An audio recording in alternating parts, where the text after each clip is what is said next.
how do you manage quality and thoroughness in your testing while working on a tight time constraints in a company like CRED, where the release cycles are fixed? Okay, this the time release has to go on, or like a Flipkart or a Swiggy, where the release times are fixed.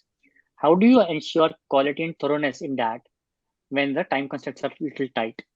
Sure. I think this is the more asked question. What I think, right?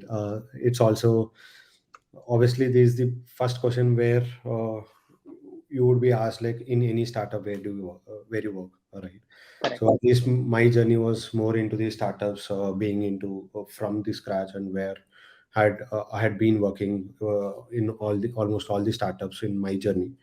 I think this was the first thing. Obviously, any QA or anyone need to be looked at, right? I think the way, at least if you ask me, like how I would go is like more of one is like have the detailed understanding of your requirement doc, right, and also maybe understanding of the domain, making it more understanding of the domain quicker, either interacting with the different stakeholders or like developers or the business folks, so that you get the context quickly and prioritize the things what exactly you need to be testing it, right? So uh, mainly prioritization of the task would come in picture when you work under very high paced testing, right? So and also obviously your test data should be created beforehand when you're Correct. starting with the QA, right? And once your test data, all your configurations, everything should be ready, so that you can plan accordingly whatever the resources like you have and the timelines, how it is being associated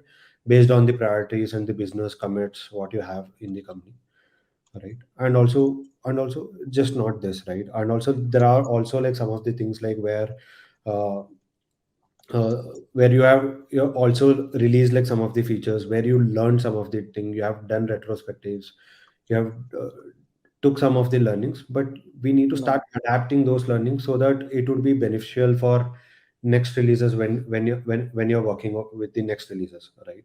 So Correct. I think these are the some of the action items when you take from the retros and start improving into your next sprint plannings. Then some of the things would also help you out, like how do you prioritize, how do you need to like finalize the scope of the testing and start Got it. plan accordingly, right? So yeah, I mean, this mostly this would be my approach, right? Like getting into the test data and prioritizing your task based on the risk assessment, right? Got it. And also like interacting with the different stakeholders to understand more in detail, so that you create probable combinations what needs to be tested and go Got with it. it, right? And Got it. obviously consistency comes when you have like domain knowledge, when you have like different checklist planned, how you need to go about for every release.